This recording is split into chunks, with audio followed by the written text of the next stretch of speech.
All right, my name is Melanson, joined by friend, colleague, sometimes confidant, Jimmy Elam. And on a whim, a few weeks ago, we decided to do a Fastpack of the 2025 Ultra-Trail du Mont-Blanc, aka UTMB route. We just finished it a couple days ago, and our thought is, why not walk you through our pack, our shoes, our apparel, our nutrition, all of this stuff that made this trip ultimately a success. First category, our pack. Let's start with you. What'd you bring and why? Yeah, so I've had this pack for a little while now. It's a Tellier long distance. Yeah, it has some really sweet features on it. One of my favorite things is this ultra stretch material here. It's really durable, but has a little bit of give to it, a little stretch, and you can see it around the pack from the big pouch in the back to these nice sized ones on the side. You could put your poles here. I chose to actually have my poles in the bottom right here, and this is a really sweet pocket. But yeah, it's a really lightweight, super durable, no frame to it, fit everything nicely. I'd say if anything it was a little bit little large for, you know, a 3.5 day trip, but packs down super nice. So yeah, I wouldn't change it. I used the Salomon 15 liter cross season pack. This is a new to me pack. I felt like with this UTMB fast pack, I was in a weird position because I needed a little bit more gear than I could comfortably fit in a classic, you know, advanced skin 12 liter. I didn't want to totally bring a through hiking pack and get into that like 25 to 30 liter range. I was debating between Salomon's 20 liter and this 15 liter. Ultimately went 15 liter because we're over in Europe and the UTMB route is pretty famous for having a lot of refugios along the way. So Jimmy and I could stop pretty frequently for coffee, pastries, sandwiches. I don't think I would use this pack again for a couple reasons. The first being, if you don't have customized Salomon bottles, I was using these 500 mil Hydro Pack flasks. They were not able to really easily fit into the bottle holsters. It was a very starchy, stiff material that was kind of customized to Salomon from what I could tell. And then also there was a little bit of this bunched up material here at the separation of sort of the front side of the pack and the back that chafed pretty significantly on me. I did have a lot of weight back here. It was sort of dragging back, and this was just catching right on sort of my shoulder blades, and walked away with quite some friction there. But I don't know, good looking pack, cool. Salomon typically kind of nails it. I did think another redeeming quality was you distribute weight pretty well with this thing. There are two pouches back here. There's a lot of stuff sort of around the rib cage to store, except for the bottle part. Kind of a win there. Next up, we've got shoes. Jimmy, starting with you. Yeah. My shoe of choice for the TMB route was the Prodigio Pro.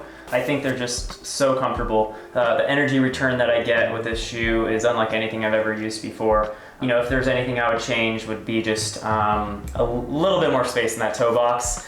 Start feeling like my toes are a little crunched, I think, by, you know, the end of the day. But really breathable. You know, there are some creek crossings, stream crossings. It dries so fast. I knew that I would be able to withhold any conditions that you know, the route would throw at us. It's just bouncy, fun, secure, stable. Like it's nearly a perfect trail shoe, I think, for almost any distance. So full disclaimer, I, on the side, am a reviewer for Brett Hornig's Conversational Pace YouTube channel, and we do have a review coming out with my shoe of choice for this trip. I took out the Hoka Rocket X Trail. This is not something that I would have chosen off the bat. I would have gone for a more traditional through hiker type trail shoe that's, you know, more comfortable, more stable, etc. But this trip coincided with me needing to put review miles on this thing, so I did my job. I showed up. In retrospect, I don't think this was the right choice for multi-day. You know, this is a carbon-plated racing shoe. I think it's much more oriented towards lower vert profile courses. You know, Brett and I were talking about races like the Black Canyon 100K. Even for Western states, it's kind of debatable, especially that high country terrain. Jimmy and I were going up steep climbs and descents day after day, almost hour after hour. This thing wanted to just like throw me downhill there. I have a vivid memory peeking out over the Col de Bonhomme early on day one or day two and doing that long descent into Les Chapaillots. This thing just wanted to propel me forward. I was wearing a 20-pound pack, and I think I turned like 3 ankles on that descent alone. By day 2, I was having some sacral pain. So it got to the point actually where I needed to make a change, and we have another shoe that is in review right now. This is the Hoka Cloud Ultra 3. I would definitely say more oriented towards the demands of what Jimmy and I did over 3.5 days. And I did notice a difference. I have a lot to say about this shoe, but I will say just off the bat, we did Triant to Chamonix the last day, and almost within an hour or two, all of that sacral pain that I had dissipated. So that was great. I think if I was a free man, I would have just gone with the Norda 001 right off the bat. I should say, full disclaimer, we have a partnership with them, but it is a shoe brand that I'm stoked with. I think this is like the perfect through hiking shoe. Really great, aggressive, bitey outsole, comfortable midsole foam, pretty wide, high volume upper, something that I could put on for multiple days and not get tired of. So interesting shoe experience for me. Let's talk nutrition. Yeah. So outside of stopping at grocery stores, Fugios, at the saddles, getting espressos and treats there, mainly using these 90-gram carb precision gels. They just go down so easily. It's not like you have to take down a little bit here, a little bit there. If you don't want, you can take as much or as little as you want and just twist the cap back on. It's just really convenient, and I've been using these all season long. But yeah, really survived, I'd say, the back half of our route off of just stopping whenever we could, and getting Oreo ice cream sandwich, I think, was probably one of the highlights. I was so jealous I missed that. That was in Champex-Lac. Champex-Lac, yeah. That was a huge win. So really just loading up on treats and a lot of juices, a lot of like pineapple or mango juices, a lot of Coke. Red Bull a few times brought me back to life. It's just crazy how fast you can start feeling like a new person again after getting just chugging like a carbonated sugary drink. But as far as traditional ultra running nutrition, precision was my go-to. I would echo almost all of what Jimmy said. I think the reality of multi-day racing and fast packing is there's this crossover point where you really can revert almost completely back to whole foods, and you can take in proteins, fats, complex carbs. You can kind of just have like your normal diet. That being said, we did have certain stretches, like Jimmy said, where we needed to rely on traditional sports nutrition. I had a mix of things, a lot of NAC gels. I was debating before the trip whether to take whether to take caffeine pills like I took a Cocodona, or to take some sort of caffeinated gel. I've come across this SIS caffeinated gel that I like. Easy to put down, it's low calorie but high caffeine, so like if you want to isolate the caffeine experience, it does it. I think in retrospect, I would have actually just gone back to caffeine tabs, because like weight adds up really quickly in a pack, and you need to save space. So if we were doing this again, I would have gone caffeine pills. And then hydration wise, I was doing a lot of the precision hydration, like sachets, like 500 mil or 500 milligram, 1000 milligram, 1500 milligram sachets. I don't have any of those to show you, but I did also have their salt tabs. These are 250 milligrams per. And I mean, we were running into like just such humid conditions out there that even when we were moving slowly, it was really critical to stay topped off on electrolytes, and I mean, that was mission critical from start to finish for me. Yeah, we were sweating so much. It was absolutely crazy. So yeah, the electrolytes were a must out there. Last thing to discuss is sort of just like the miscellaneous category. I brought a bunch of apparel stuff, but where do you want to lead us here? Yeah, I'll start with an apparel piece. One of my favorite things that maybe I didn't use it while I was out there running around Mont Blanc, but many of the nights, stopping, it was great to have a just super lightweight, packable down jacket. This is a Cumulus jacket. I believe they're based out of Poland, but they specialize in really high-end outerwear, and it weighs a size small, probably about 4 ounces or so, 900 fill down. Just packs down absolutely next to nothing. Like the size of a baseball.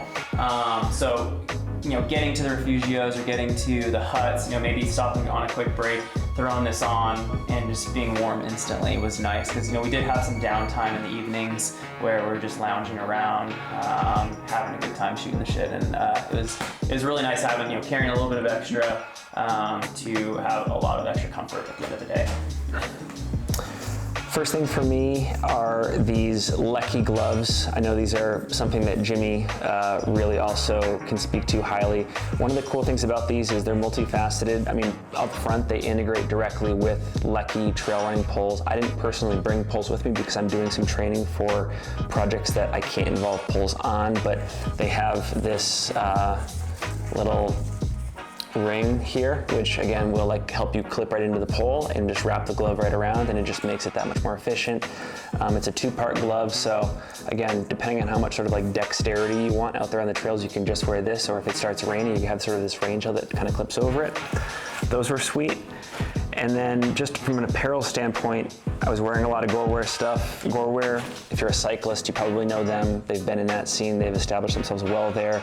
They've sort of made this foray into trail in the last few years, making a big move this year especially. I was wearing their shorts from start to finish. This is their R7 2-in-1. It's got sort of this underwear liner with light fabric over it. This was great. I used this long sleeve, sort of lightweight shirt walking around in town. I also had a NAC branded netted shirt that you hated, I loved. Don't have that here. I like it. I thought it was great. And then the savior was this Gorewear rain jacket, especially on day 3 when Jimmy and I were in the thick of a monsoon on the Bovine climb. This is a little bit heavy and it's not quite as compressible as I like, and actually Gorewear has this new Concurve jacket that has sort of this material that prevents wet cling, so that if it is raining or if you're sweating, the material stays off your skin, so it kind of feels comfortable to wear it when you're in it. And it is lighter weight. The trade-off is it can probably only tolerate like a misting level of rain, a really light rain. And it was coming down pretty heavy on us, and I wanted to really be sure there, so I brought this one. But yeah, in terms of miscellaneous stuff, that was key for me. I think last segment is just what would we have done differently, if anything, and I'll go first here. I think looking at Jimmy's experience, a couple things for me come to mind. I think I would have made my post Fastpack day experience a little bit more luxurious, a little bit more comfortable. I would have brought some sort of sandal like that and also a puffy jacket just to walk around in. I think Jimmy's pack leaned slightly more into that sort of classic thru hiker category than mine did.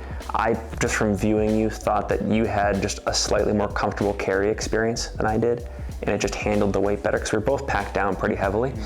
And I think, again, this is a classic last minute Finn idea, so planning was not really something we had time to do, but after the fact, I realized just how many places along the route we could have stopped to grab food. And I think I would have taken even less food than I did just to keep that pack weight pretty light early on. And maybe saved space for more water or something, I don't know. Mm-hmm. But yeah, those are mine. Yeah, for me, I think a little bit of the opposite of what you just said. I actually think I would have taken a little bit more precision, actually, because everyone's telling you oh, you can stop as much as you want, and you can there's food along the whole way. You don't need to bring any of your own food.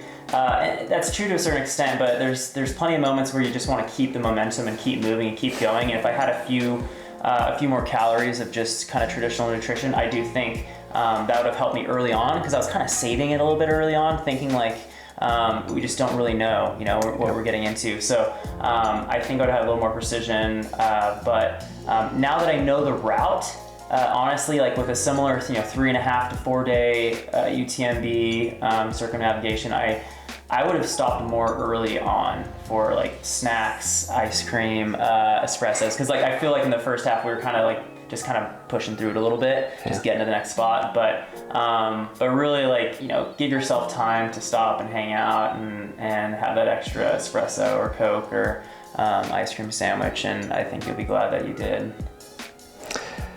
And that's it. That's sort of our conclusion of this gear review episode. I think if you enjoyed this, like and subscribe. But really, first and foremost, we want to hear from you. So let us know in the comments if you've hiked this route before, if you have experience fast packing. What do you think? What did we do right? What did we do wrong? What are some brands that we should be turned on to? Let us know in the comments.